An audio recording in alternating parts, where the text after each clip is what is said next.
The Public Works Committee meeting. We're past the hour 9:30. We do have quorum and more. And so I'll call the meeting to order. Members of the public are advised that our meetings are webcast live by the City of Hamilton and temporarily archived on the city's website. Other individuals and the media may also be audibly and or visually recording the meeting. All electronic devices are to be switched to a non-audible function. There are no ceremonial activities, so let's move on to the approval of the agenda. Madam Clerk, are there any changes to the agenda? Yes, Mr. Chair, there are changes to the agenda. We have 2 added delegation requests. Item 6.1, Jonathan Jones, respecting item 7.4 on the agenda. And item 6.2, Joe Hariska from the Canadian Plastics Industry Association, and also a resident, respecting single-use resolution and bag bans. Both are for today's meeting. I've also received added presentations and handouts for items 6.1, 6.2, and 8.1, which are before you. And I understand Mr. Jones has to catch a darts to get out of here, so we should probably put him up as the first delegation. Yes, Jonathan Jones, item 6.1. The delegates requesting to be moved up on the agenda to be considered immediately following item 7.4. Okay. So, can I have a mover and a seconder to approve the agenda as amended?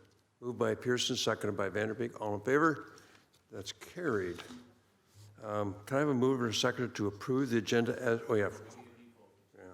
electronic vote.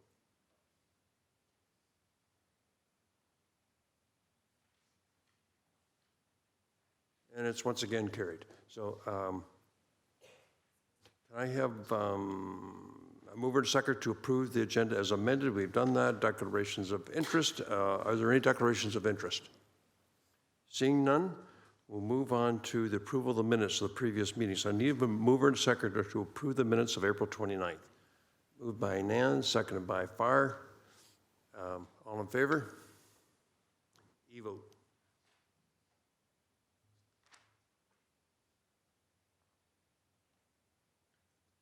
And that carries. So move on. There's no communication, so we'll move on to delegation request. And can I have a mover and a seconder to approve the delegation request of Jonathan Jones for today's meeting? Moved by Paul, seconded by John Jackson. All in favor?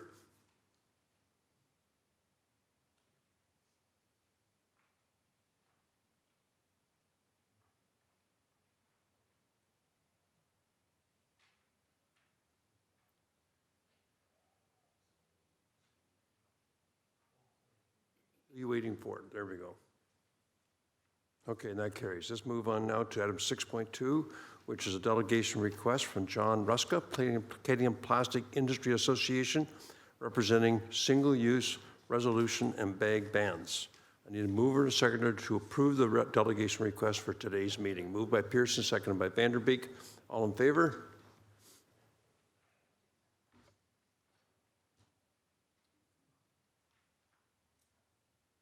That carries. We'll move on now to consent items. The first is 7.1, Cape Hamilton Clean and Green Committee minutes. Are there any questions respecting 7.1? If not, I need a mover and a seconder to receive them. Moved by Vanderbeek, seconded by Pauls. This is no electronic vote required. All in favor? Intersection control list. Are there any questions respecting 7.2? Seeing none, I move into second then to approve the recommendations of the report. Moved by Vanderbeek, seconded by Pearson. All in favor, we need electronic vote.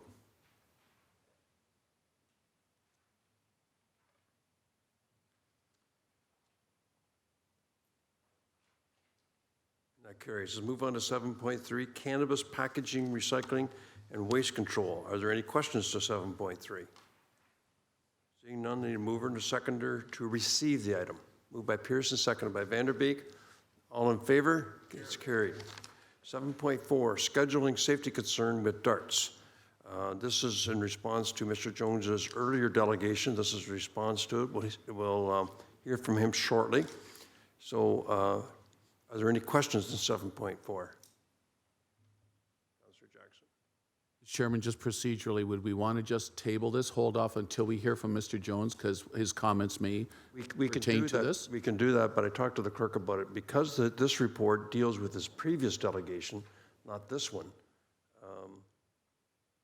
we could in fact deal with it now, because it's the previous one that we already asked to say, but I'm in committee's hands.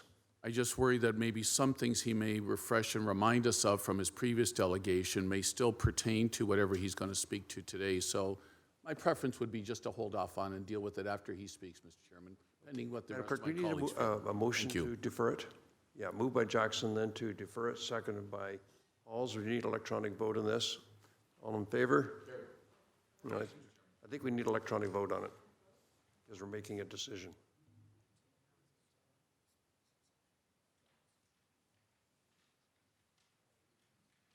And that carries. So let's move on now to public hearings and delegations.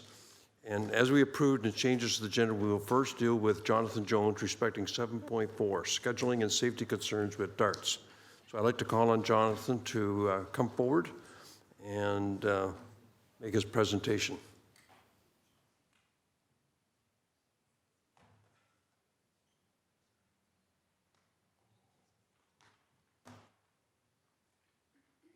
Madam Clerk, maybe you could turn the microphone down so Jonathan can talk and do it.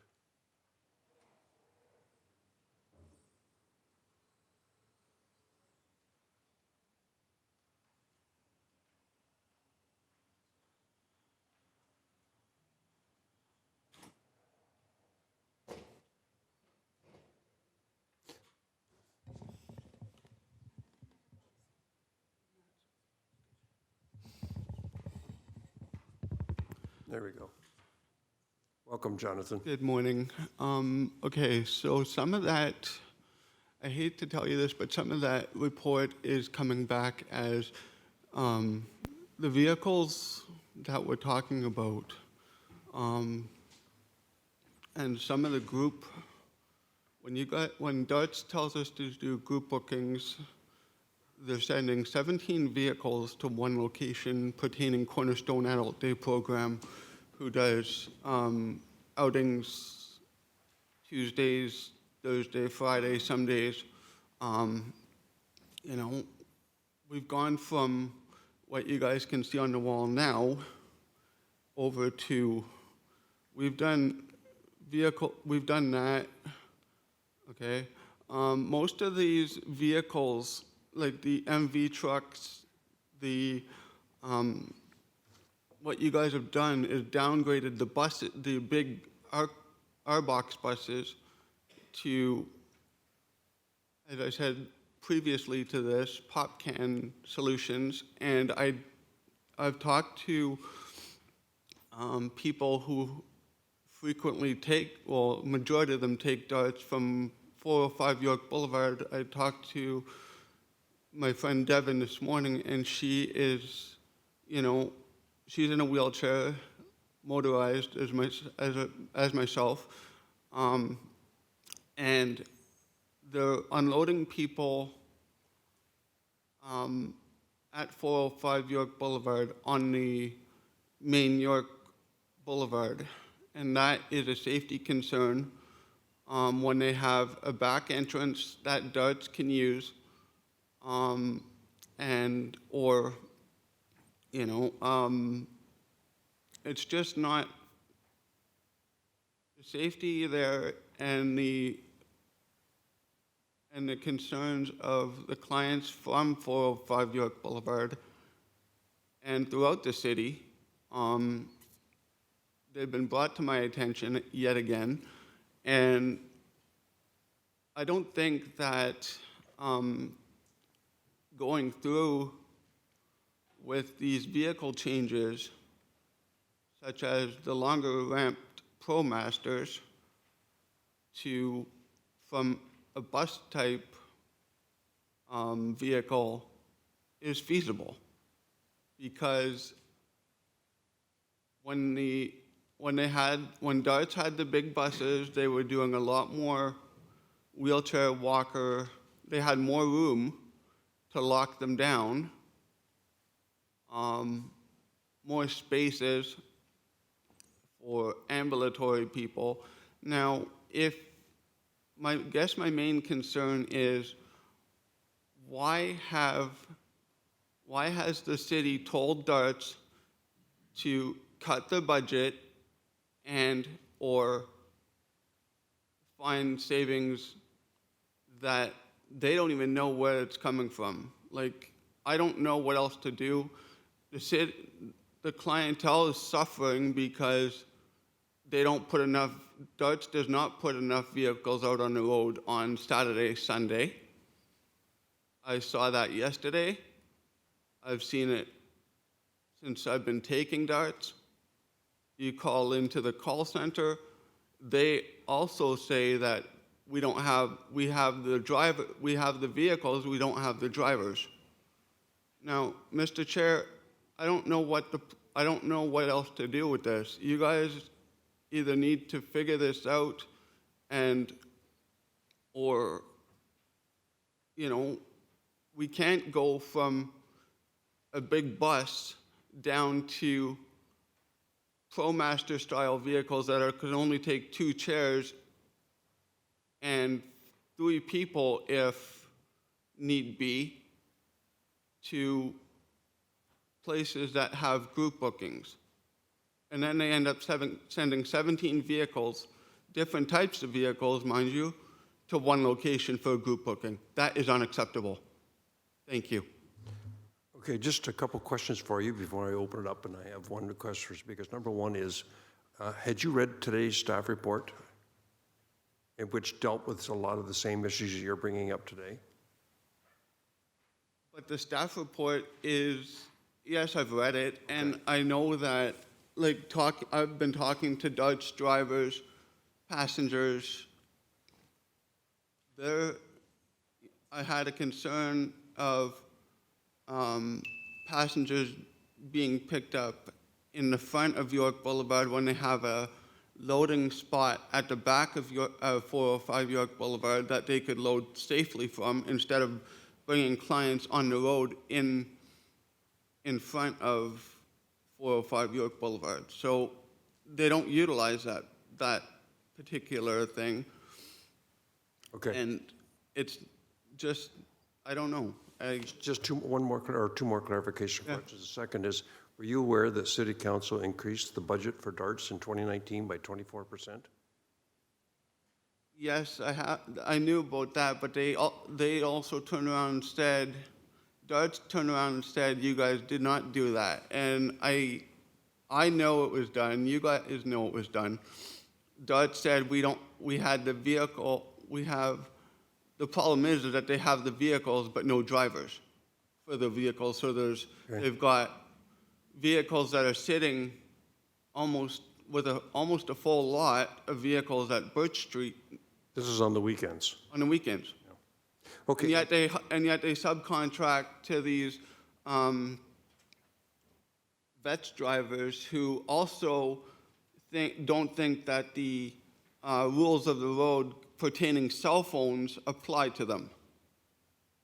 I was on a Darts vehicle going up to Motion Specialties Hamilton one day, and the vets driver was on his cell phone from my house all the way up the mountain. And you guys have told, well, not council itself, but the city has, and the police departments have told drivers are not to use their cell phones, and yet vets drivers think that rule doesn't apply to them. Okay, and we can follow up on that too. My last question is 405 York Boulevard. Is there something unique about that? You kept raising that during your presentation. Well, it's called Selcor Place, but it's also run by Able Living, Hamilton. So they're loading on the front rather than the back, is your concern?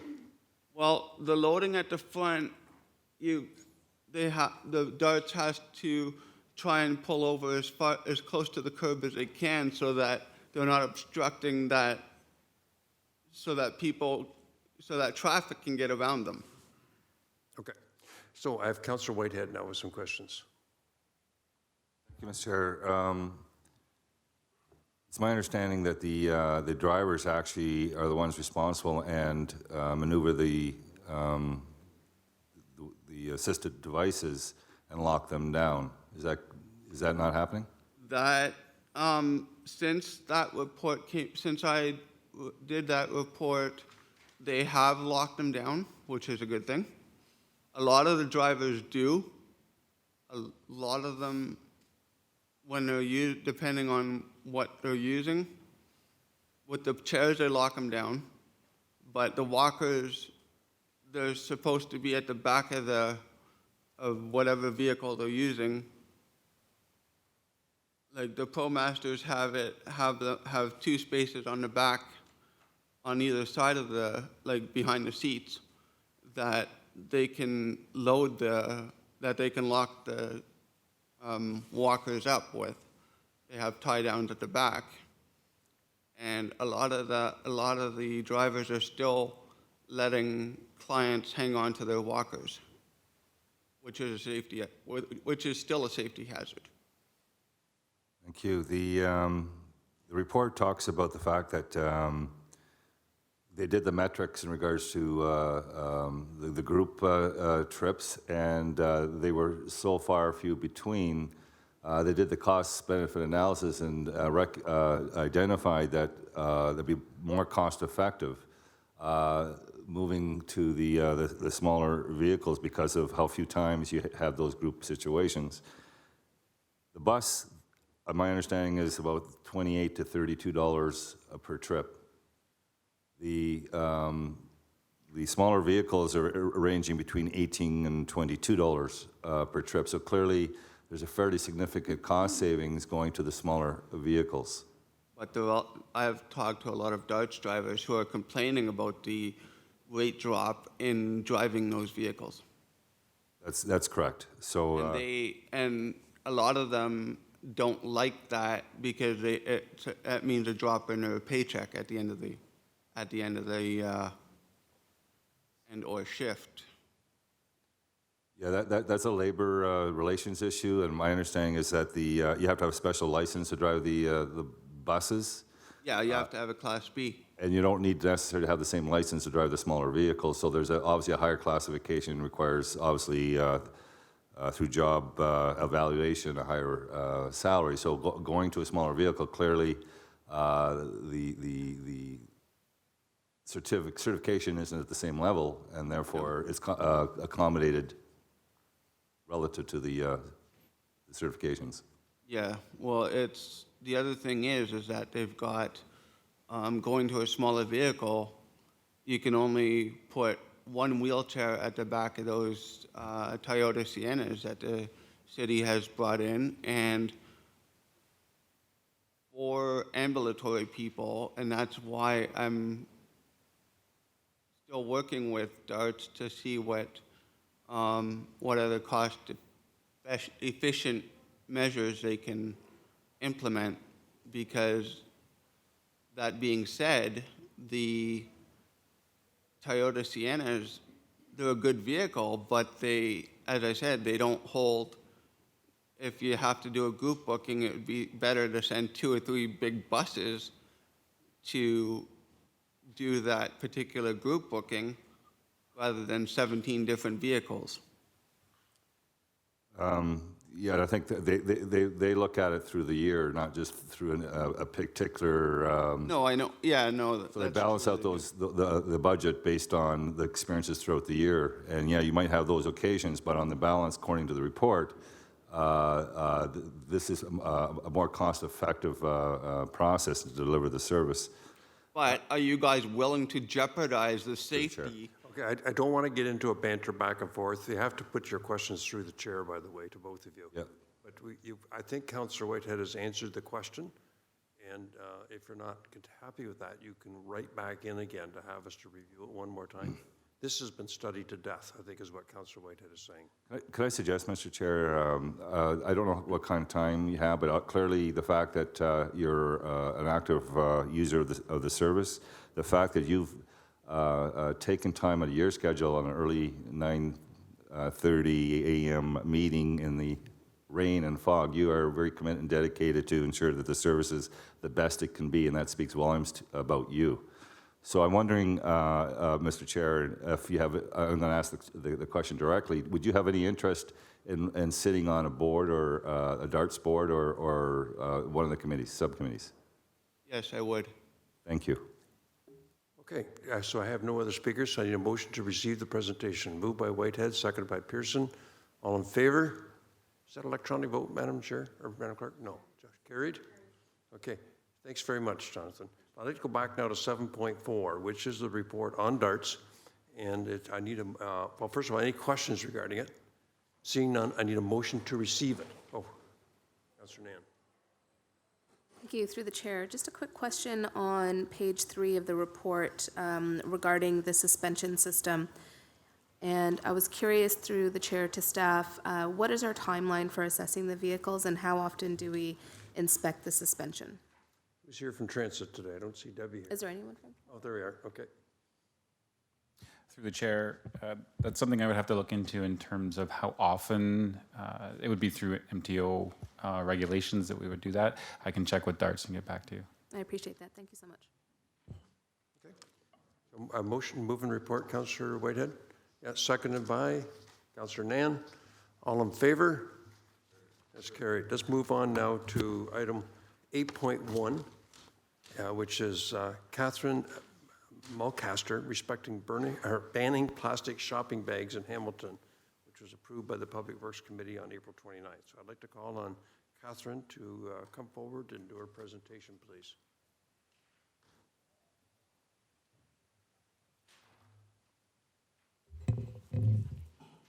Good morning, Catherine, and welcome.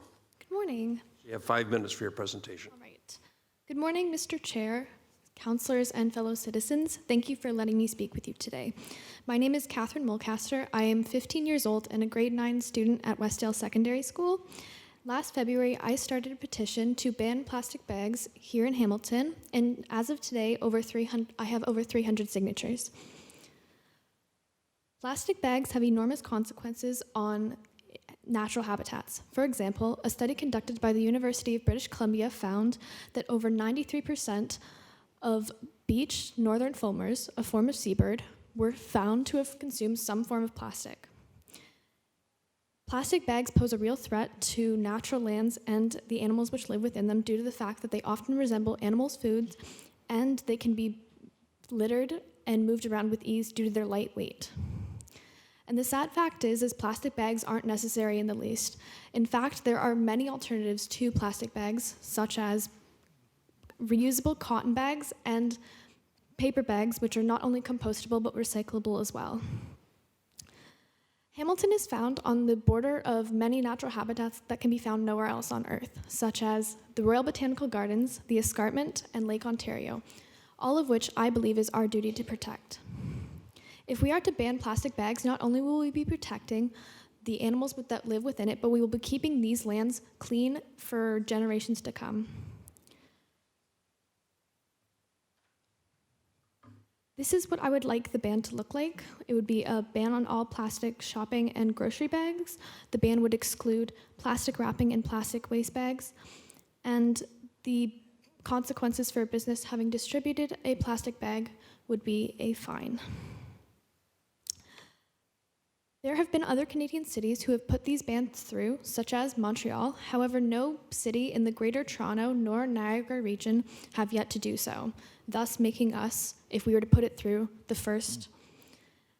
I think this could be very important because we could help encourage other cities in the most populated region in Canada to put plastic bag bans through and help protect the natural lands all across Ontario. In addition to that, the idea of an Ontario-wide plastic bag ban has been thrown around as of late, and if we are to put this plastic bag ban through successfully, I think that we could serve as a great example for other cities in Ontario and encourage this ban to become a reality. Thank you. Thank you. So I see no questions, so a motion to receive then. Oh, Brenda just popped up. Thank you. I'm slow to the button this morning. First of all, thank you, Catherine, through the chair, for coming in this morning. Councillor Whitehead had mentioned the 9:30 start time, and I think it's great given that you're 15 years old and in grade 9 and care so much about your city that you're here this morning delegating. So first of all, thank you so much for doing that. I was curious through the chair in the work that you've been doing in getting the petition signed, and I would assume raising some awareness around the issue. Can you share with us who you're speaking with specifically and Have you found a trend among those who are willing to sign the petition? So are you talking to other students, or are you also integrating adults into the conversation? For the most part, I've been advertising my petition online on social media and amongst my friends. So I think for the most part, it's been students my age. And I find that students my age are very concerned with this sort of topic, especially as of late, yes. Absolutely. I think that we've been clearly seeing it all over mainstream media and social media in terms of young people raising their voices around environmental issues and bringing your voices to decision-making tables to ask us to listen, but more importantly, respond. Why, through the chair, do you think that it is so important that this type of ban go forward for Hamilton? Okay, because plastic bags,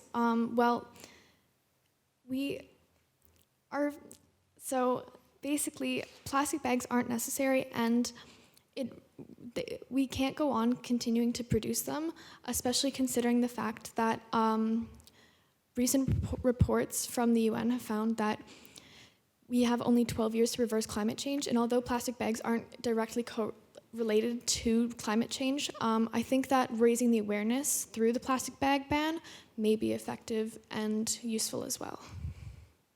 Thank you, Catherine. Through the chair, that's it for my questions. Again, thank you so much for being here this morning. Okay, Councillor Wilson. Thank you very much.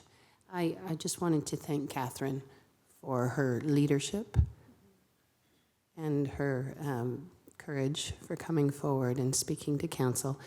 I was going to ask a question similar to Councillor Nans, and it is about what we are observing, I think, around the world in having our young people step up and express an urgency for those who are older than they are to act. I was wondering if you're able to share with us what your feelings are about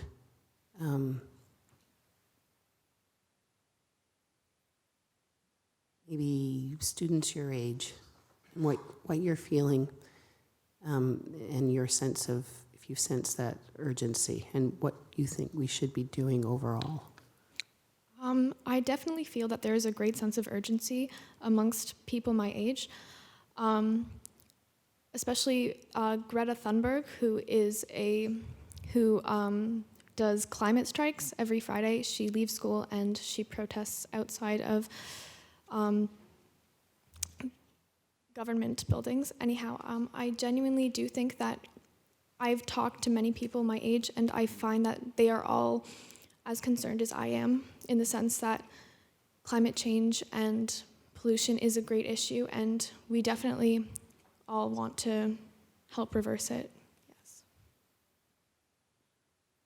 I thank you. Through the chair, I feel that, and I'm sure it is frustrating for you and your generation to sit and watch, and it is going to be your generation who are going to have to live with the realities. And I think those of us who are in a position to make change need to heed that responsibility. And it's time for us to step up. So thank you so much for coming in here and reminding us all of that responsibility. Thank you. Thank you. Councillor Bowles. Thank you, Catherine, for coming. I was wondering, did you go to a grocery store and see the habit of people? They're willing to pay the 5 cents, the 10 cents for convenience. And I think it would be great to ban whether consumer buy it or not. Because if we're buying the bags for 5 cents, we think it's easier. So if we were to ban everything, not that the grocery store would allow you to buy it because you're paying for it. So have you gone to a grocery store and asked the manager what their thought is and that, or?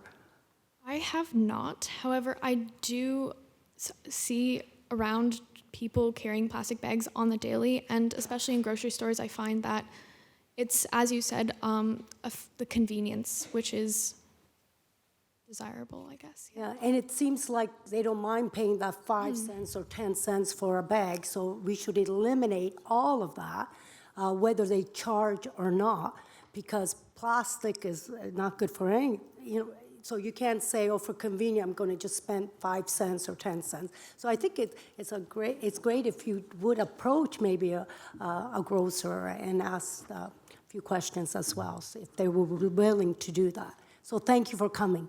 Thank you. Councillor Whitehead. Thank you, and I also want to echo the fact that 15 years old, here you are, showing leadership already. That's great.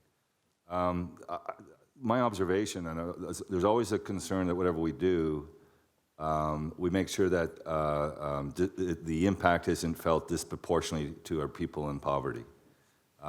So if we're going to say cloth bags, there's a cost to that. I want to make sure we have a program to help offset, provide offsets for the additional costs that may incur as a result of getting rid of plastics. Would you be fine with that? Oh, yeah, for sure. I think that's a great idea, and it's good to be aware of that, yeah. And I know some stores that I've gone into, they're using what the produce comes in boxes and so forth, and they're putting it in big areas where you can actually, instead of grabbing a plastic bag of that, you can reuse one of the boxes that the produce came in and pack your groceries in that. So there are innovative ways to reuse things to be more efficient and move away from plastics. You support that kind of program as well? Oh, yes, of course. Thank you. Okay, I have no more speakers, so motion to receive the presentation. Moved by Councillor Danko and seconded by Councillor Pauls. All in favor? Carried. Catherine does take a brave young girl to come in here and speak to this really bunch, so congratulations on having the courage to do that. Okay, let's move on now to Joe Ruska, Canadian Plastic Industry Association and resident, respecting single-use resolution and bag bans. So if Joe is in the audience, I'd ask him to come forward. There he is. Welcome. Thank you, Mr. Chair and councillors, and thank you for accepting me to make our presentation. Yes, I'm a resident, but I'm here also as a VP of Sustainability for Canadian Plastic Industry Association. We've been around since 1943, implementing sustainability programs across total waste management systems, but also plastics. Represent bioplastics, regular plastics, compostables. Just so you know, I'll put up the what I'm going to talk about today. I'd like to get to the motion and approach fairly quickly, so I just want to talk about some of the benefits of plastics. The motion is a very complex issue, and it's more complex than what any kind of motion can address. So to effectively reduce waste and deal with unintended consequences of any bans or actions you might take. Just want to talk about the value of plastics. It's across the whole value chain, and whether it's in health, medical devices, and I can tell you plastics saved my son's life, gave him a healthy life at the age of 1 with a heart operation. They reduce CO2, greenhouse gases. You even have it in your water system, and plastic packaging makes food last longer. We probably waste somewhere between 45 and 60 billion worth of food, and if it weren't for plastic packaging, it would probably be much higher. Here's examples here, and the famous cucumber that many people complain about, it'll go to waste in about 4 days. The plastic wrap, 14 days. Meat, all those things. The real issue is, let's manage this. So there's something that's happening in our society. Seniors now outnumber any other demographic group, and you'll probably find yourself getting smaller portions. They're packaged in smaller portions to prevent waste. So we have to think about the use of plastics and using it responsibly, but that's an example where we are preserving food in a much better way.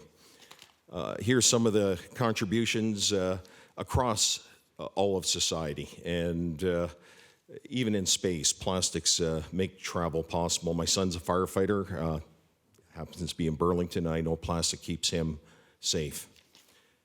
This study, plastic, we talk about banning bags and other materials, but no one ever talks about the alternatives that will replace them. And True Cost, who advised the UN Environmental Program on ocean plastics, also did a study saying if we get rid of plastics, we should solve all our problems. To their surprise, all the alternatives roughly about 4 times more in environmental impacts. So again, this is complex. We have to be careful what we're doing in terms of policy. There it is graphically. The yellow bars show you the impacts of the other materials graphically. So we have to choose our packaging very carefully going into the future, take a life cycle approach. So managing plastics is an unmet need, and we see that in the previous presentation. I have to commend her for saying we need to take action. But around the world, we need to manage plastic and all waste. I was in Bali last year, and it's not just plastic, it's all kinds of waste. So we need to move forward on that. We do manage our waste in the G7 and Canada and Hamilton. We do a very good job. 80% comes from land sources, and that's accepted. But we have a lot of littering behavior out there, and I saw this going down my street, down the link. It's not the container that goes there. We need to enforce and educate, and I can tell you I've been speaking with the province, the Minister of Environment and his staff. We want to work with the province, and they have a paper out right now to deal with this in educating the public on littering behavior and its consequences. Where is it all really coming from? Well, 90% of river-based plastics to the ocean are coming from 8 rivers in Asia and a couple from Africa. This is not a problem in North America. You can see Canada is not even on the map, really, when it comes to waste because of our EPR programs. EPR, Extended Producer Responsibility, is good for plastics, good for all materials. And the motion talks about EPR, and we'll probably see a program go to 100%, hopefully soon, to manage all waste, including plastics. Canada is 187 out of 193 countries, China number 1. The 112 refers to the volume of plastics, so we must be doing a great job at 187. Ocean Plastics Charter, I was involved in that with the plastics industry and with the G7. And essentially, here are the goals: 2040, 100% recovery of plastic packaging through reuse, recycling, or recovery. By 2030, make sure it's all recyclable or recoverable. So, danger of symbolic action, because I've been seeing this, and I was out in BC for a couple weeks, and there's a lot of symbolic action. But if you just ask the question, people will say ban it. Once they get the facts to the issue, suddenly the ban call for 68% goes down to 45%, and other action should happen. Plastic bag ban being a good example. It does not meet the science. So what are my key recommendations? Key principle: decisions made in the name of the environment should be based on science and fact. The city commit to good policy based on science and facts. Establish an expert working group to assist you to manage all waste and plastics environment economically, environmentally, and socially. Work collaboratively with industry. And let's flip the pyramid upside down so we go after source reduction. PS foam recycling, you removed it from the system on incomplete information. When you made that decision, you actually had 2 loads go out to the market. We just don't understand what happened there. There is new 21st century recycling happening in Brantford to deal with your polystyrene foam. So I'm suggesting you re-implement PS foam collection, get it out of the landfill, get it out of the system, make sure it gets recycled. I've also talked with your staff about asphalt. The firm in Brantford, Green Mantra, makes asphalt modifiers that would make your asphalt last longer and help with its adhesion, et cetera. So again, expert working group can help you with this. Black plastic recycling, it is misinformation again in the media and the Hamilton motion. And this is where we can advise you again. Revitol Polymers, EFS Plastics, all want this material. And there's numerous communities across Ontario recycling black plastics. Technology exists to sort it. The problem is the optic sorters at your plant do not see black, but there is new technology. So have staff examine this. It should not be going to landfill. And quite frankly, the China issue that we all hear about, I really believe we've done a good job because of our EPR programs, industry's involvement, and educated public. Zero waste, not just for plastics, but all waste. That's what we should be aiming for. Again, if the motion is based on uninformed municipal actions in other parts of the country, and I've been dealing with all of them, Montreal does not have a bag ban, by the way. The city's cost to manage waste will go up and will negatively impact the environment. So I'm saying take a holistic approach and have a true zero waste goal. Also, bring in circular economy and sustainable material management. They are good approaches to getting to zero waste. Restrictions on all recyclables to landfill. I agree with that. Nova Scotia does it. If you have recyclables, it cannot go into waste. So let's implement waste and landfill restrictions across all sectors. Procurement. This is important. If we're going to recycle, it needs somewhere to go. Just so you know, 84% of plastics collected in Canada are recycled in North America. China's SWORD program prohibited the import of recyclables. You can see this on a report done by More Recycling. But here's an example, garbage bags. Your procurement program, make them 20% post-consumer recycled content. Take the film plastic from your MRF and send it off to the market. You'll change the marketplace very quickly. And I've advised this to ministers, City of Toronto, large municipalities. You can have a part in making sure the plastics get recycled. So, just to wrap up, I think we're not against any reduction. Plastics is all about reduction and protection of the environment, air, water, and land.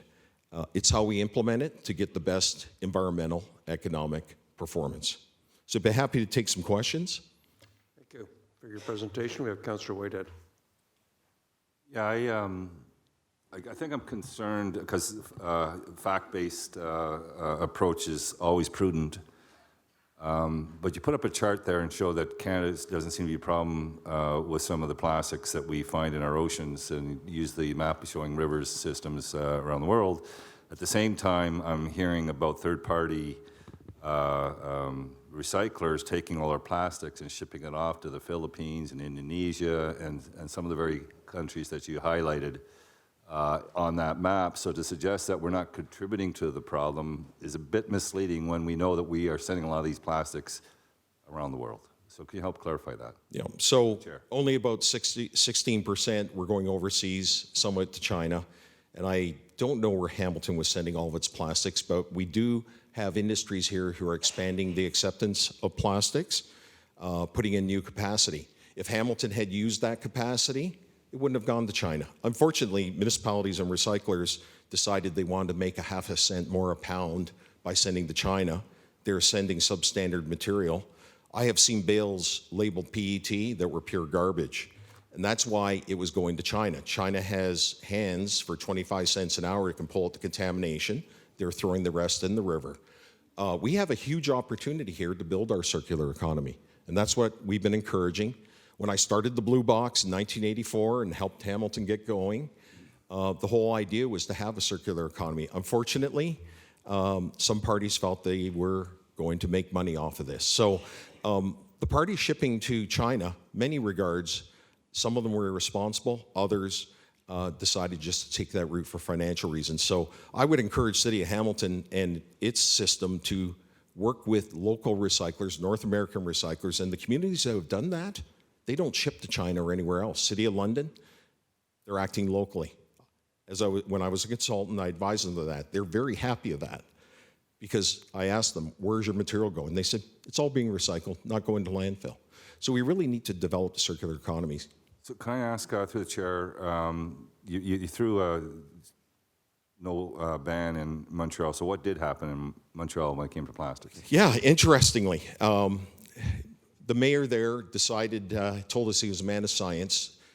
The province of Quebec decided to do a life cycle assessment on all bags. The mayor thought by increasing the bag 3 times in weight, more plastic, so quite frankly, we make more money. It's the wrong thing to do. It wouldn't fly around and be a better thing for the environment. So they actually made the plastic bag 3 times thicker. The scientists tell us 3 times more greenhouse gases, 3 times more waste, 3 times more cost. So Montreal, it's the media that said it was a ban. Local communities, some like Brossard, went 4 times thicker. The municipalities who paid attention to the science and the fact did not ban bags.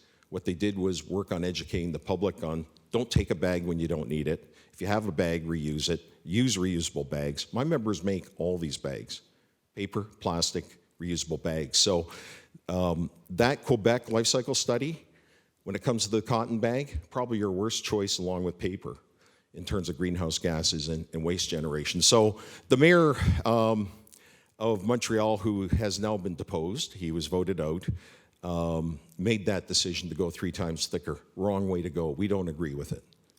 Appreciate that. In the medical community, for the longest time, they relied on, I don't know, if it was stainless steel or some form of metal, and they would they have to sterilize it. And I guess there was a cost to all that, so they went to the disposable plastic tools in the medical community. Probably the lower cost on the other side. So you mentioned medical plastics, but you didn't cite any examples.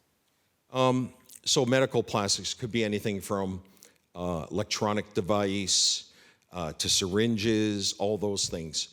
What happens with these things, and if you've been in the hospital, they come in sterilized wrappers, etc. Yes, there's more waste there, but hygiene and sterilization is guaranteed. We know hydroclaves that deal with sterilizing equipment don't always work perfectly. So I can also mention to you again the plastics and the way they come in, probably a lower energy system. Those materials can be recycled, and in fact the new recycling technologies that are out there can manage these materials. My last question to the chair is, I'm trying to understand what the plastic industry is doing, understanding that this is becoming a very topical issue. And you're here educating us from the plastic industry's perspective, which I appreciate. But what I'm trying to understand is, what are they doing from a research and development in ensuring that the plastics could break down and be biodegradable, even in the context of bags? Okay, so when it comes to biodegradability, it depends on the application. It was great when Hamilton allowed the use of certified compostable bags, which are made of a form of plastic. We had greater participation, greater diversion just using paper bags. Choice is important. The recycling of plastic, which will still be the mainstay, is hurt by compostability. So we cannot have the two mixed together. So we do a lot of, in terms of research, we have members who produce both plastics.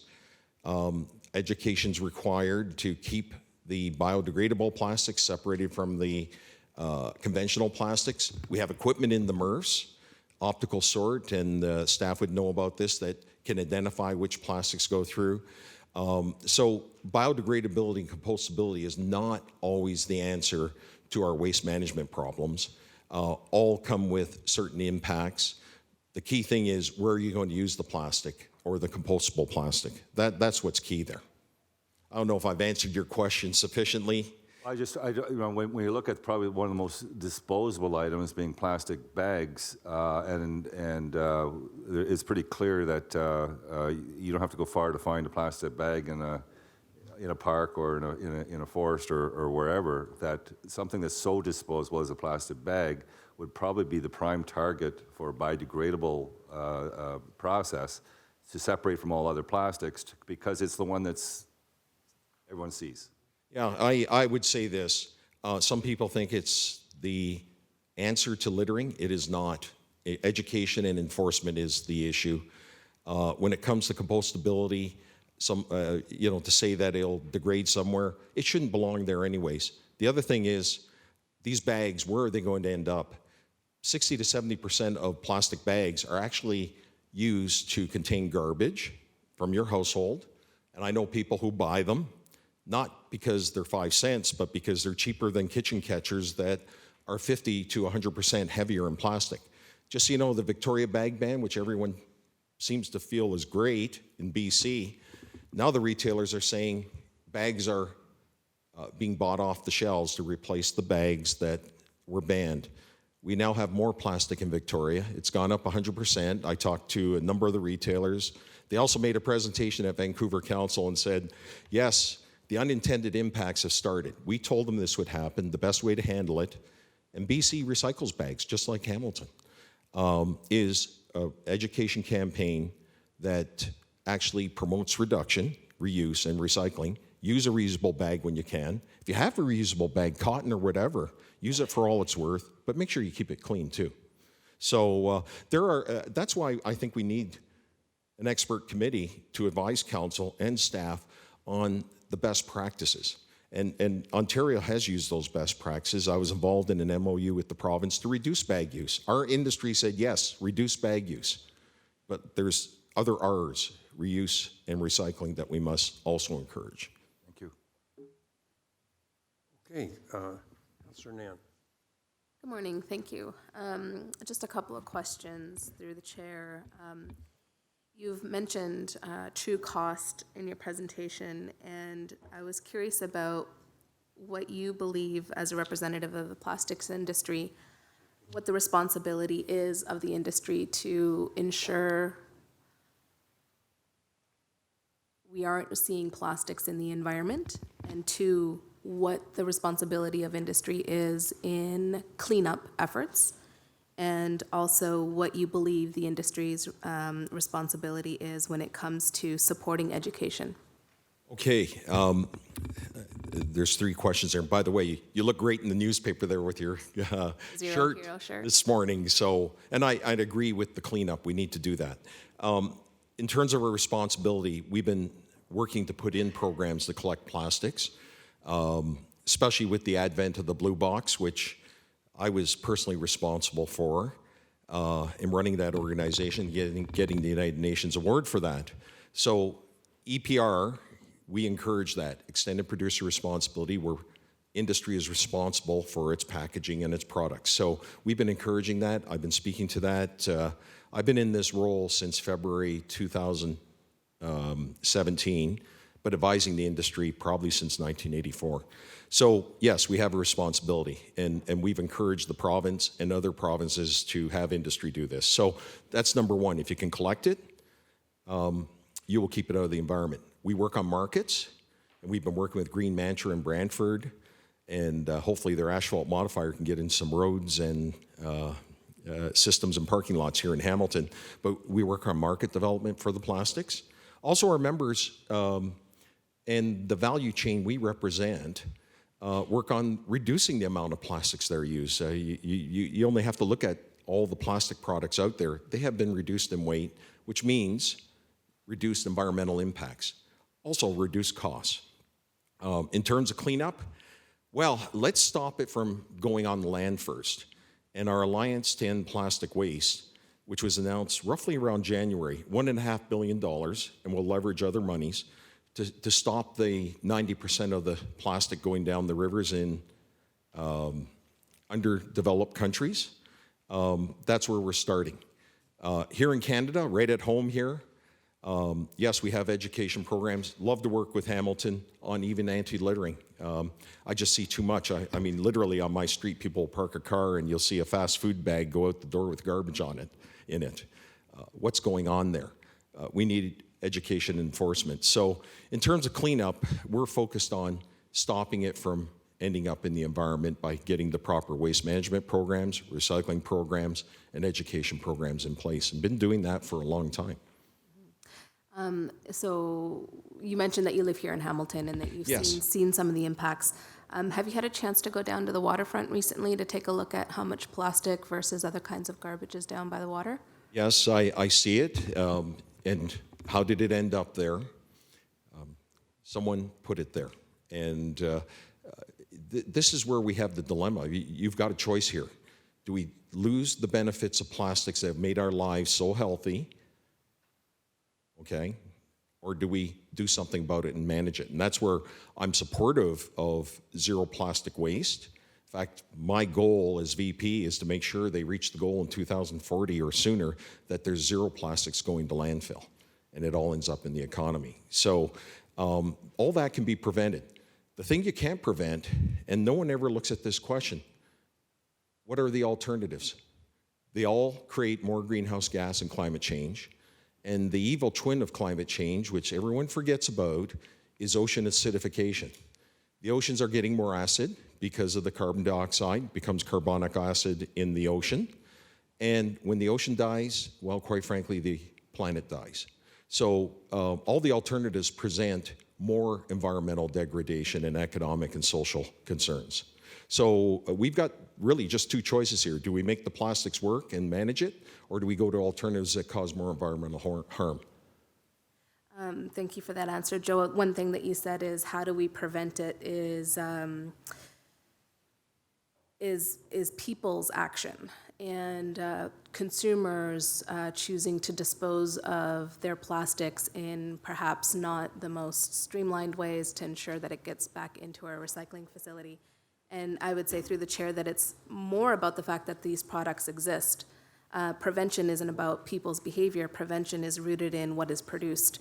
And our responsibility then as industry and as municipality becomes a little bit more clarified in that your industry and who you're representing are focused on production, whereas our responsibility around this table is around making sure that our environment is safe, that our people are able to engage in behavior that supports their livability and thrivability in the neighborhood, and to ensure that our green spaces are pristine for future generations.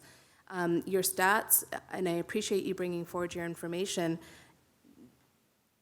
tended to make the situation in Canada smaller compared to the global reality. And absolutely, I agree with you, there is a serious problem globally when it comes to plastic waste, but that we shouldn't negate what is happening here, and we shouldn't negate what is reality in this city. And that's our job around this table, is to make sure that the onus and the cost doesn't come down to municipalities when it comes to cleanup efforts, when it comes to recycling efforts. So though I appreciate there is new technology, and yes, we need to do education, I'm curious how the plastics industry is currently in discussions about supporting, as you said, those new technologies given the cost. So we have worked with them on the technology, even taking municipal materials so they could test it and go along with it. The EPR side, extended producer responsibility with producers, you know, the brands you see on the shelves pay for the system. We help with the research. And I'm going to say this, I agree with everything you say there. I've said right across the country and out in BC for 2 weeks, there is big room for improvement. But the negative consequences are even worse. I mean, to have a physical waste and say, well, remove it, remember the other side of the coin, and that's air and water emissions. With the alternatives, right? So what are we doing? We are investing money into new technology to make plastics even more recyclable. Pouches, for example, are multi-laminate, can't be recycled. We're actually doing a work in Birdsboro, PA with other brand owners. Procter & Gamble, in fact, chairs the group to make sure it can be recycled. They're even changing packaging design. Instead of a 7-layer pouch, it's going to be a monolayer pouch that gives you the same barrier properties to protect your food. So there's a bunch of things that are happening there in terms of design and recyclability. And sorry, through the chair, to the question, maybe it wasn't clear enough, is how is the plastics industry investing in cleanup? So we've seen examples led through research and development, primarily by young scientists that have created equipment that allow us to collect the plastics in our water system and in the environment. How is the plastic industry investing in cleanup efforts and efforts that allow us to take plastic out of the environment and have the plastic industry come up with a solution for the waste that's been created? Okay, and that's a good question, and that's starting up. It's a very difficult issue to collect plastics in the ocean. It is actually very dispersed. It is literally not just the blob that's all together. We also have the microplastic issue and microfibers. So we have funded marine projects around the world. There's about 350 and growing. I can tell you here in Canada, we work with Huntsman's Institute in New Brunswick. be working with Ocean Legacy out in BC, and also University of Toronto on the trash wheel at the end of the Don River. So these are projects that we have invested in. Our main focus, though, is to stop it from entering the land. That's where we're putting the bulk of our monies, the Ocean Alliance, to end plastics. And that's why I'm here today. Let's deal with the littering issue. Let's put money into education and enforcement. Let's make sure that the plastics end up in the blue box, or they're recovered for energy, or recovered for making new feedstocks like oils and waxes and asphalt modifiers. If we get 100% recovery of plastics by 2040, we won't have to worry about this problem. We have to act now, though, and I agree, even though Canada's not on the map, Dr. Jambeck did that study, well known, there is still litter, and I mentioned it coming here. I saw some bags along the link. Why did it happen? Probably blew out of a blue box, or some careless person threw it out the window. There's a number of reasons. So this is very complex, and any simple solutions like bans actually have many unintended consequences, as the UK government found out when they thought they were going to ban bags because of Ireland's experience. And the scientists are telling us, even from Quebec, Montreal Polytechnique, and CIRIG, that banning the bag is not beneficial for the environment. And again, we can provide those studies. They're not by us, they're by independent third parties. So that news is coming out. So we need a very sophisticated approach, I think, to managing plastics and all waste. Absolutely. I agree with that last comment in terms of ensuring our public health and our environmental health is seen as the driver of the need to address this issue. That's it for my line of questions. Thank you, through the chair. Thank you, Councillor. Councillor Danko, could you just take a chair for a couple of minutes? So let me turn you on. So Joe, thanks for your presentation and bringing balance to this debate. And clearly it's an issue for us, but we have two problems, two big changes seem to be happening in our citizens when they recycle, from my perspective. One is that when they're finished with a container, a bottled barbecue sauce is past its due date, and there's half of it left. Well, they just toss it in the blue box rather than rinse it out, and that's creating a real contamination level for us. But also the big problem we're having now is with this black plastic, particularly since China stopped taking it. There seems to be no market. It has to be landfilled. And of course, it's hard to sort black plastic from the other. Why did the producers go to a black plastic? I can remember when it was white. I can remember when it was clear. Why did they switch to black, to a product that's not recyclable? I think and that's a good question, because I've asked it, and I've actually shown examples of the same container in different colors. It's marketing. The public does not like to see red blood or red meat on a white tray. In some cases, it's just identification. Poultry on a yellow polystyrene foam tray, or blue for fish. I've advocated for, why don't you just go to white? But this is where packaging design, I had mentioned to Councillor Nanton, is important. Where we, and I'll give you an example. A number of years ago, the liner of a cap of a PET pop bottle had PVC in it. And some of them, you are shaking because you've heard me before. We got Coke and Pepsi to actually take that out and go to a different material, which raised the value and recyclability of that bottle.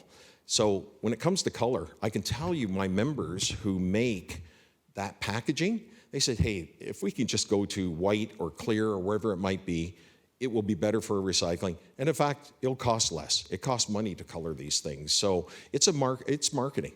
And I think we have to change. So we have to put some public pressure on them then, because Well, yeah. Even when you had the white packaging, even the black, it has a film, some kind of a, I don't know if it's plastic or what it is, underneath the meat before, so it doesn't touch the tray. That would absorb this product, the offensive blood, if you will, and cause it to fit, because it's creating a big problem for our recycling, because it's hard to sort it. Where all plastic, and it's kind of neat to go to our recycling facility, because, and I'll talk about it later when Councillor Nam puts her presentation up, but we have a system that vacuums the plastic off. And whether it's black, white, gray, clear, it's light, so it gets vacuumed out, but it picks off the black stuff and then contaminates the whole thing. And so we got to figure out a way to get manufacturers to change that, and it'd be helpful if you could do that with your association. Certainly, and your encouragement, we take that, and your help in doing it, actually, and getting that message would be helpful. I can tell you when we launched the program here, I was involved in soapbox. It's called Boxboard. There were complaints that there were marks on the soapbox because of the recycled materials. We finally said, you know what, that's a marketing plus for you, because you can tell citizens their soap boxes they recycled one week are now in their box the next week. And I can tell you at the CEO level, they told their marketing people, no, we don't mind those little marks now anymore. The black plastic, though, as I mentioned, it is fully recyclable, and I put a link in the presentation. But there are numerous municipalities across Ontario. I mean, numerous that are recycling black plastics. They were not happy. How do they do it then, if ours can't? Well, yeah, they're pulling it off manually, which. Again, you and I know, and staff, optic sorters cannot see black. It's almost like your stealth plane. The infrared rays just get absorbed by the packaging. There are people developing markers to identify it, but if you go on our website, one of our sustainability consultants actually highlighted a number of technologies that can identify black plastics if you want to retrofit the MRF. But it wasn't China that stopped taking black plastics. And in fact, I believe your contractor also does Toronto's program. It was a contract issue. They could easily take that material and get it recycled. Revital Plastics, EFS, they both contacted me saying, we need this. Our customers want it. To have anyone ban it is going to affect the circular economy. So, we'd be happy to work with you on that issue. We want it recycled because, again, we've got a goal of zero plastics by 2040. Well, that'll be a question I can ask staff later, is why, if some contractors can recycle it, why can't ours? And if that's correct. But I can't ask questions of staff at this time because we're hearing delegations under a procedural bylaw. Sure. I'd be happy to ask that question of staff later. So it just puzzles me why they can't change the darn color to make it, so it's easier to recycle. I have real trouble with your answer, but it's not your answer, it's the consumer's answer. It's a consumer, and, as one person said, when the package gets in the way of selling product, I'll switch. And they want to sell. So I think the public, working with our industry, City of Hamilton, we can get that message across. And we started on that message a long time ago, and we have caused some change. And that change has been positive, but we have to go farther. Our media friends can help us with that too, to my right. So thank you. So I'll take the chair back and we'll go to Councillor Jackson. Thanks, Mr. Chairman. Mr. Huska, thanks for being here. Just dovetailing on the Chair Ferguson's questions, how about as well the coffee cup lids? Our former waste policy manager last year, which brought us the updates coinciding with the China ban, told us certain things now we no longer could put in the blue box. What about the coffee cup lids? He also said that those no longer were recyclable and we could put them in. Mr. Chairman, through you to Joe for a comment. So the coffee cup has been an issue for a fair amount of time. There are markets that do take it, and there are municipalities that have accessed those markets. Some are in South Korea. It takes a lot longer to pulp the cup because it does have a polyethylene or lining in it. It's actually thin plastic. Some people think it's wax. In terms of the lid, again, that relates to the technology. To sort that by hand would be very difficult. And if you have optical sort, it makes it very easy to sort it. So, that lid is recyclable with the proper technology. And the end market can take it.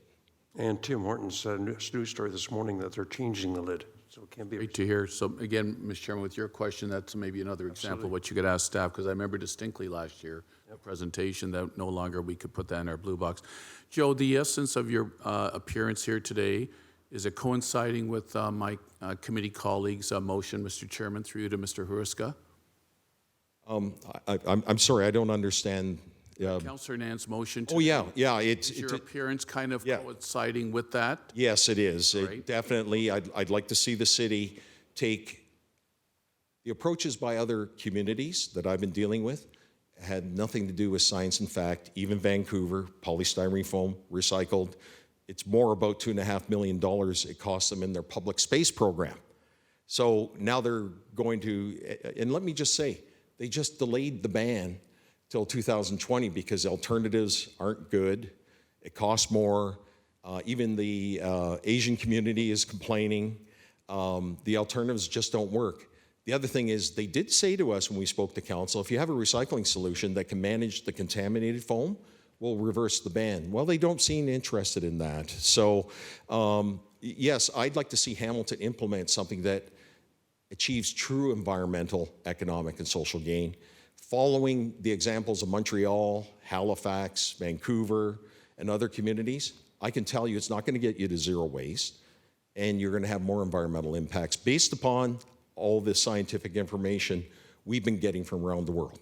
So bottom line, Mr. Hruska, Mr. Chairman, your desire would be, after receiving your presentation, that at least you, if we approve Councillor Nan's motion today to begin the conversation looking at the feasibility of what she's put in her motion, you would at least like to be part of the conversation going forward. Mr. Chairman, through you to Joe. Yes, for sure. And I'd like to see the city recognize it has to make these decisions based upon the science and the fact to arrive at the good policy. So I would, a closing comment, Mr. Chairman, say, Mr. Hruska, it's very seldom we hear someone paint a positive side of the existence of plastics.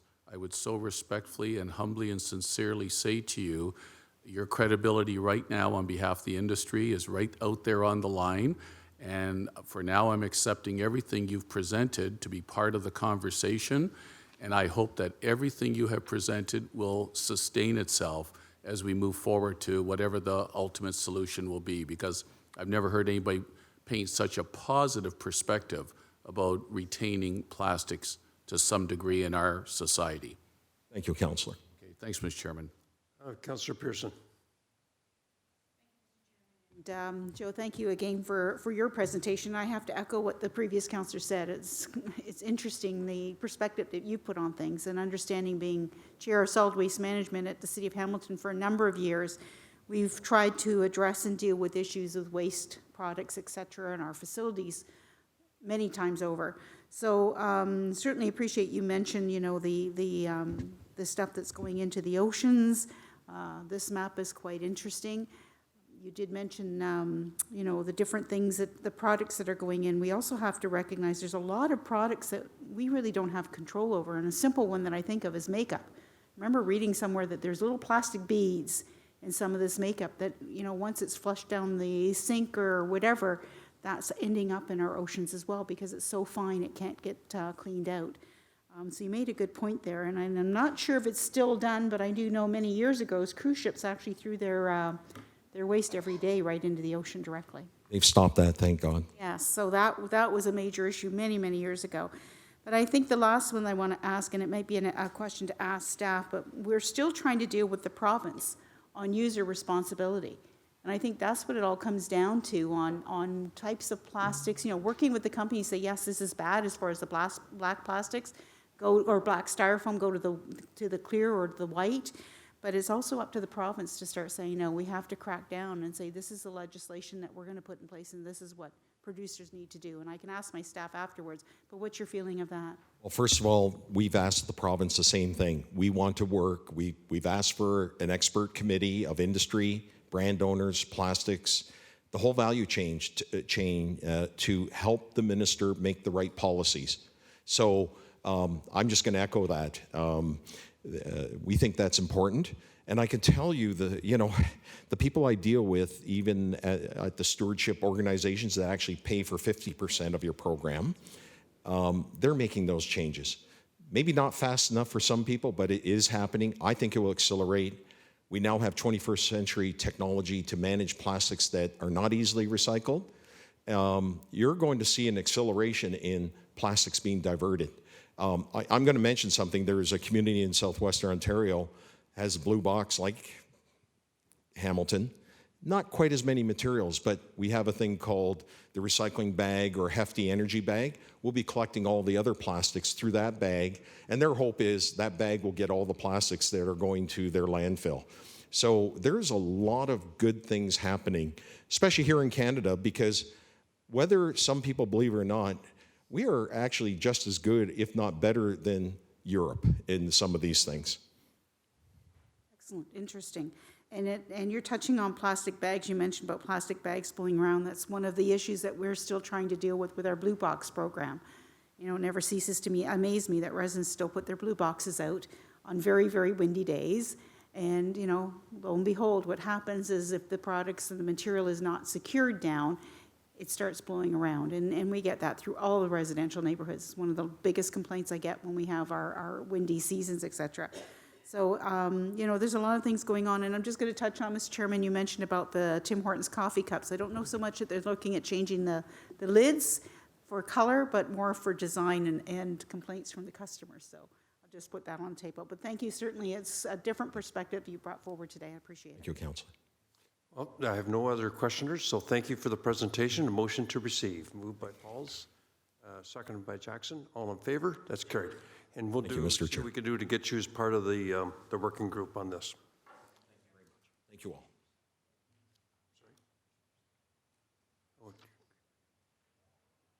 Councillor Danko, you have a question for staff. So there's quite a bit of information provided there, especially on the what is and isn't recyclable. Just wondering if our Public Works staff would like to address some of the comments made. Angela, are you going to take that? Are you here for Public Works, or Dan? Thank you, Mr. Chair, and maybe I'll start and then I can hand it to Angela. So I guess some of the challenges that we've had over the last number of years with respect to recycling was the signals that we were getting from the province. So as we were heading towards the end of our contract term, which many of you will remember is out for tender right now, we were getting a lot of signals from the province that they were moving towards the producer responsibility, and there was going to be some fundamental change to how recycling was done in the province. That's probably been going on for 4 or 5 years. And so as we move towards the end of our contract, we were trying to be pragmatic and not ask council to make big investments in the recycling facility, because we fully believe that at some point the municipality was going to be getting out of that business. So that's been one of the challenges.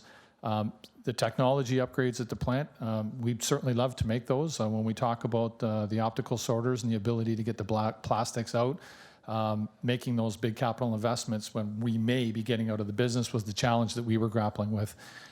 You may remember in my budget presentation back in February that in order to meet our budget guidelines for this year, we actually had to take $2.5 million out of the recycling reserve just to add to our operating budget this year.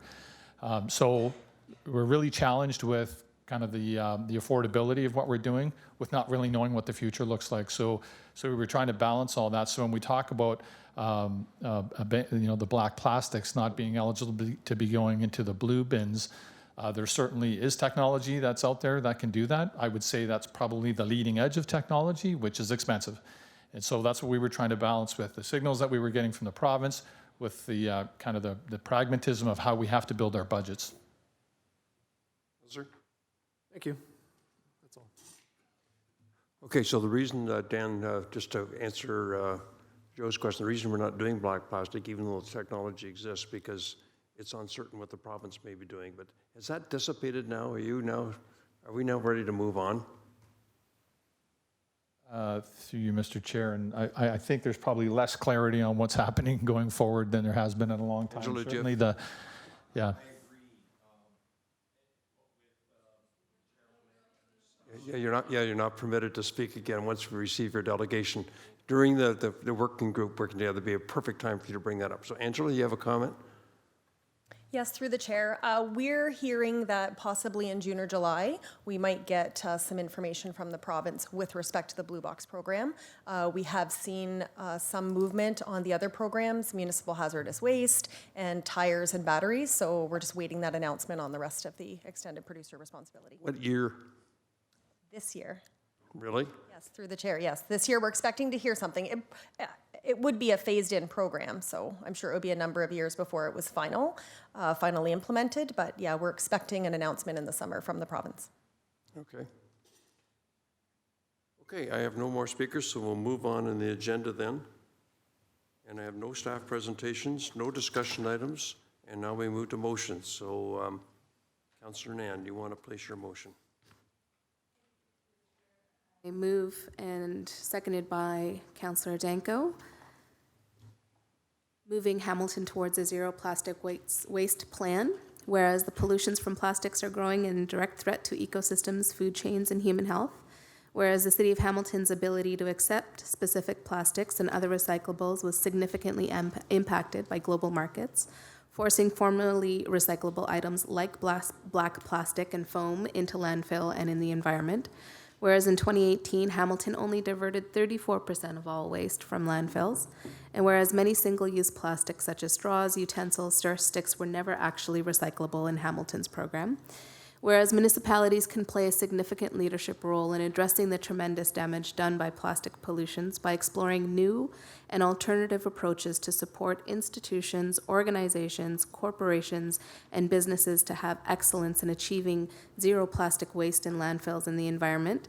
And whereas other municipalities like Vancouver, Victoria, Halifax, and Montreal have successfully introduced or approved measures to reduce and or eliminate polystyrene foam and other single-use plastics going into landfill and the environment. And both Edmonton and Toronto are currently reviewing what other municipalities are doing to reduce single-use plastics and how to best curb their use. And whereas the province of Ontario is weighing options for regulation that would lead to further producer responsibility of single-use plastics as part of a broader strategy to send less waste to landfills, therefore be it resolved that the staff report to Public Works Committee with information on the feasibility of the City of Hamilton creating a zero plastic waste plan that A, quantifies single-use plastics, polystyrene foam, and other products that never were or are no longer accepted by our municipal recycling program, and identify items that have readily available reusable or compostable alternatives. B, investigate options for the city to develop a strategy to enable businesses, city facilities, and city permitted events to move towards zero plastic waste when alternatives are available. C, to review regulatory options for the city to limit or eliminate the acceptance of polystyrene foam and other single-use plastics to city landfills, including public education, consultation with business, supplementation of provincial regulation, and other methods of increasing landfill diversion rates. And finally, D, report back with any costs or savings that may be incurred or realized by implementing a city-led zero plastic waste plan. And through the chair, we recently at this table, at the council table, declared a climate emergency and had a really, I think, a robust conversation that day, and settled on the need for us to commit to action and to find solutions in a proactive way. We all ethically around this table believe in protecting nature. We believe in addressing pollution. We believe that tackling climate change is necessary and critical for a healthy city, addressing inequity, promoting sustainable growth, and promoting creation of good jobs. We know that single-use plastics have a direct impact on human health and absolutely impact the state of the environment around our city and our water system. And our swelling landfills are a problem as well. We know that other municipalities around Canada are taking proactive measures to do exactly that, to find the facts and the science around reducing and eliminating plastic waste. And we have an obligation as a city, again, to lead as a public institution when it comes to our own facilities and permitted events that we have purview over to facilitate that kind of positive change. This motion is truly about getting the facts and the science in order for us to make good informed policy and to enable our staff to put forward the best possible strategies. We're only diverting 34% of our waste from landfills, and we know that diversion isn't enough. And I recently had the opportunity to, along with Councillor Marula's office, support an initiative on Ottawa Street at the So Hungry Festival, where the festival organizers, through resident leadership, aim to create a zero waste food festival, which is a lofty goal. And they were quite successful, and that success came from not only resident leadership and volunteering, but also staff supporting through environmental and waste management services. They were excellent in helping the festival achieve its goals. And the local businesses and the food truck vendors who all willingly signed up that day to ensure that none of their takeaway containers would be going into waste, into landfill. So they committed to using compostable and recyclable takeaway containers only. So we know that in Hamilton here, our businesses want to be part of the solution. And in fact, many are choosing to self-elect and independently choose compostable and recyclable alternatives. And in fact, if we just head over to the farmers market, we see our vendors doing great things like 100% compostable takeaway containers that are porous and acceptable through our compost facility, or other paper-pressed alternatives that are also available in the market, and not just our farmers market, but on the market for restaurants and food vendors and food service providers to use as alternatives to the black plastic and to other kinds of plastic. So on this one, I just had a quick question back to Acting Director Angela Story to share. We do see a movement in the city by businesses electing to use these types of products. From your perspective, how can the city, in our mission to help facilitate uptake of these kinds of alternatives, test whether or not these compostable products or other products that are now available on the market can be tested and processed in our own facility? Through the chair to staff. You want that question answered now rather than when the report comes back? Yep. Angela, can you answer that question now? Yes, through the chair, no problem. What we can do, Councillor Nan has a couple of products there. One of them, the one on the bottom, it's fully porous, so we expect that to be able to break down in our 21-day cycle at the compost facility. The other one is a little bit smooth on top, so it's considered, it has pressed paper on the top and then more porous on the bottom. So what we can do to test that is we can put some products, other ones than the one she has there as well, into a nylon bag. We can put it through the compost process, and after the 21 days, we would be able to pull that nylon bag. It wouldn't be a needle in the haystack, it would be the nylon bag in the compost pile. Pull that out and see what is left in there. So whatever will fully break down should be gone or turned into compost, and the other items would be in some form of their original form. Thank you. And through the chair to staff, coffee cups has been a big conversation point. I know definitely in my ward, I sent out a little Instagram picture that showed how the city would like people to break down their coffee cups for waste management. And the question raised also through one of our delegates was paper cups that have no coating on the inside compared to paper cups that have coatings on the inside. Where are we at in our waste management in terms of these being accepted in our waste management and these being accepted in our waste management? And so do the Tim Hortons cups go through the composting facility? They do go through. Again, they're a dark red, so sometimes some people put them actually in the papers box of their blue box, and those would be a little bit difficult to pick up because of the darkness of the color. Those that go through the compost, some of them fully break down, and some of them just get screened out at the end of the process. If there's, especially if there's like a sleeve of coffee cups, it's much thicker than just one wet or something that's had liquid in it as it goes through. And through the chair, Angela, if you could please also just help me understand, when our compost facility is breaking down items like this, you mentioned liquid being a key factor for breaking down and successful composting. Can you just explain to me, because and also I think it's beneficial for our residents to understand, what role does water play in these kinds of products? Does it improve compostability? Our manager of waste here, but you can just introduce yourself before you answer the question. Through the chair, my name's Catherine McCausland, and I'm the new manager of recycling and waste disposal. So through the composting process, the ministry's put in additional guidelines that you must meet 40% moisture.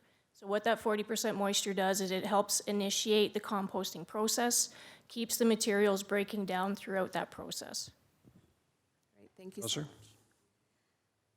We also heard in some of the conversations when the City of Vancouver and both Victoria were pursuing their efforts to reduce reliance on single-use plastics. We heard from the BC restaurant and food services industry who came out in favor of the measures, and they stated that the environmental benefit outweighs potential short-term financial adjustments. And to bring it back to Hamilton, I think it's really clearly indicated by some of our business community who are ready to lead that they too believe that the environmental benefits outweigh the adjustment period that our businesses are going to undertake in their efforts to comply with our whatever future list that we are able to present as a city. So with that, I think that the ultimate goal here is to have a fact-based strategy and policy for the City of Hamilton to do our part to ensure that we're minimizing all forms of single-use materials and specifically single-use plastics that are currently entering our water system, that are currently polluting our green spaces, and most importantly, swelling up our landfills. Thank you. That's moved by yourself, seconded by Councillor Danko. Correct. Councillor Jackson. Thanks, Mr. Chairman. First of all, I want to congratulate Councillor Nan for her leadership and her initiative and getting a serious conversation started, looking at the feasibility of what we can do to achieve zero plastic waste. So I sincerely congratulate her. Mr. Chairman, I want to support this motion. I'm going to. I just want to ask through you to General Manager McKinnon, what you heard from Mr. Haruska today and the industry and other relevant stakeholders, would that be automatically, Dan, part and parcel of what your staff would do as part of this motion? Is that implied and understood? Or would you need that specified in, let's say, an E-part amendment? Mr. Chairman, through you to Dan. Dan? Through you, Mr. Chair, I think we're comfortable with what we've heard today to include all of that. If it means listening to the audio tape of this meeting a few times, we're happy to do that. So. Okay, so nothing additional is needed because I want to support the spirit and the actual written intent of Councillor Nan's motion, which I'm going to do. And I'm just going to simply offer the reason why I asked that, Mr. Chairman, was about 10 years ago, to use a quick example, when we counciled the day went to the one-bag garbage limit. I was one of the minority that was opposed to it only because I just simply wanted to know if there was going to be any downside to going to the one-bag garbage limit. All we heard that it would help with diversion rates, it would cause more positive behavior by our residents. Some study by staff at the time was done that 80–90% of our residents would be very much inclined to go to the one-bag limit. They wouldn't have any difficulty with it. I simply didn't have any data from the potential downsides of it. So fast forward a few years later, what did our municipal law enforcement people tell the council of the day a few years later? The huge downside was, if memory serves me right, close to about $1 million worth of additional bylaw enforcement. Beautiful, prestigious areas of our city were experiencing an increased volume of illegal dumping, and that was because many people were saying, unfortunately, they could not meet the one-bag limit, whether it was pet disposal, whether it was diapers, whatever the matter was, large families, whatever it was, they simply said they could not meet the one-bag limit. It was actually written up in the daily newspaper. My position was then, if you will, to some degree vindicated. So I'm glad we're going to have, from what I've heard, in supportive of this motion, a comprehensive discussion overall and see what the comprehensive then report with all the evidence coming back and hopefully will point us in the direction that Councillor Nan ultimately would like our community to go in. Thanks, Mr. Chairman. Thank you. Councillor Whitehead. Thank you. And I think it's always important to start a dialogue, and often we react very emotionally to proliferation of plastics in our oceans and where we see it. And we often do the knee-jerk reaction as opposed to looking at this thing in a comprehensive way and understanding, one, who has the jurisdiction, two, what responsibility do the producers have, three, not the end users, but the wholesalers, or sorry, the retailers, what responsibility and authority we have over them. And of course, the last piece is when you're looking at federal and provincial jurisdiction or regulated storefronts, banks, and other fronts, do we have the authority to ban plastics from those kinds of regulatory retail centers, like cannabis, for example. So I think we need to approach this very comprehensively, but I believe there's low-hanging fruit, and I think the low-hanging fruit is a good place to start, and that's why it's great to have the dialogue. I think it's important that we don't create a situation worse, and I think Councillor Jackson just identified one experience where it actually became more problematic with the dumping than it was prior to the change in policy and cost lots of dollars to the taxpayers of this community. So I firmly believe we need to have the dialogue. We created something during the, and Councillor Merlin and Councillor Collins would be aware of this, when we were having all the floods, acute floods in certain areas, where we created a surge committee. And that was stakeholders. These are stakeholders that sat around a table and provided some expertise in regards to dealing with climate change as it pertains to the flooding events that we're experiencing here in the city of Hamilton.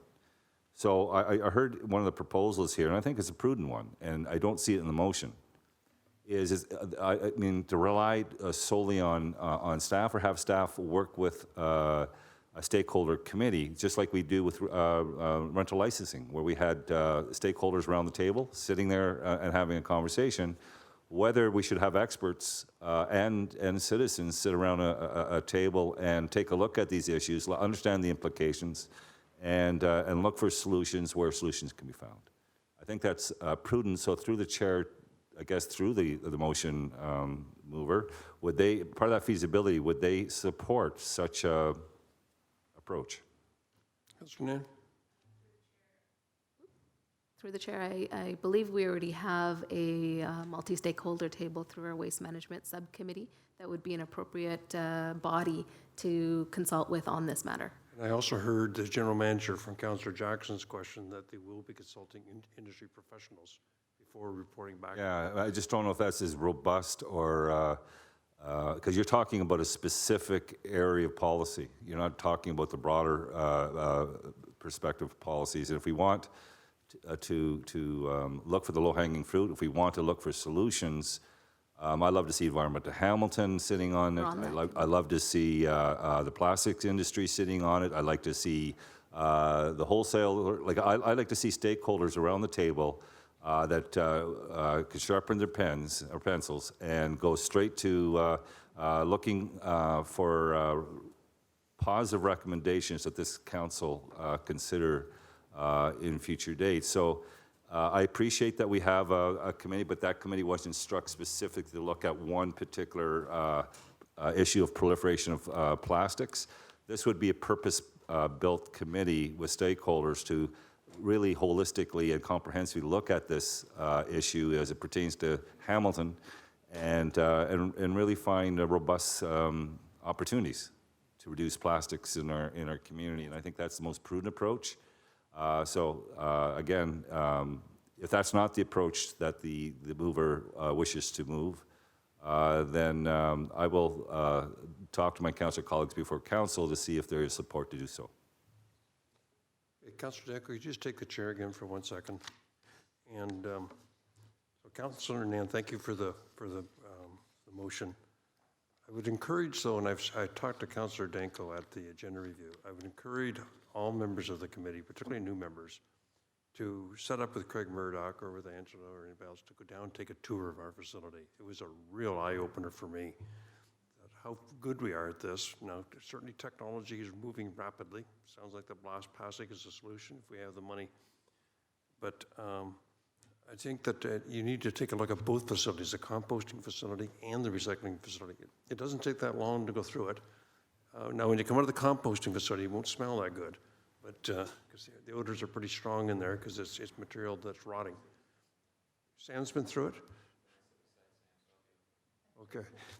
But I encourage all of you, and Craig, and I think Angela and the rest of them are more than happy to take you through. Particularly interesting is how they do vacuum off the plastic. And our staff told me at the agenda review that this plastic that's pulled off and recycled, it goes into making a building material, particularly decks, that kind of building material. It's all recycled plastic that can be reused from our facility and go to see that. So please go out and take a look at it. I'm hoping we can get to one of those state-of-the-art facilities that are currently under construction or are just starting to operate. I know our operator has one, but I'm hopeful in the future general manager can set it up for some of us to go down and take a look at it also, but it's a real education. And speaking of education, I think we need to do more education. I remember we first rolled out the MRF. Our staff went out and particularly at CH, did media interviews, and they showed what goes in the blue bin. And it struck me with plastic, what they recommended you do is you take a grocery bag and put other grocery bags inside it. You take your dry cleaning plastic, which you need to protect your clothes, you put that inside that grocery bag. Any saran wrap that's not contaminated, put that in there, and then you knot it and put it in your blue bin. So it avoids it, not totally, but it avoids a lot of it blowing around because it's inside one bag. But more importantly, the vacuum that vacuums that bag off with all the plastic, which is already recycled. So I'd like to see our staff do an education program or renew that program and do media clips on how to deal with your plastic when it leaves your home. To put it in one grocery bag, set it in your blue bin, and then it could possibly make the deck in your backyard at a later date. So those are the two things I wanted to suggest. Before the report goes back, take a tour of our recycling facility and enhancement education. I see that is in the motion too, and how we can advance our education. So I'll take the chair back and John Paul Danko. Oh, you're done. Okay, so there is no more speakers, so there's no amendments. So the motion is before you. All in favor?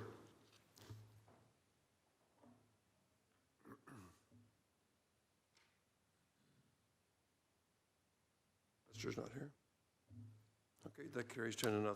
Congratulations. So let's move on now. Are there any notices of motion? Councillor Collins. My notice is that Public Works staff be directed to schedule the resurfacing of Galbraith Drive in the amount of $245,000 and 2nd Street North in the amount of $330,000 at the Board 5 Minor Maintenance Fund account number, and I'll have that for the next meeting when it will be presented as a motion, be utilized as the source of funding. In case you're leaving as a notice. Yep. Okay. Any other notices of motion? Seeing none, let's move on to general information. Can I please have a mover and a seconder to approve the amendments to the outstanding business list? Moved by Councillor Pearson, second by Councillor Whitehead. All in favor?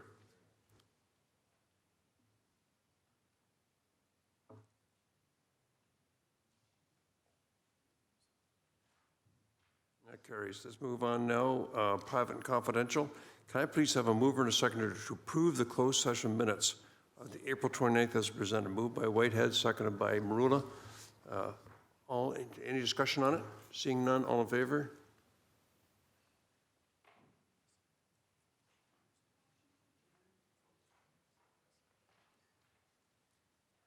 And that carries. Can I please have a mover and a seconder to adjourn?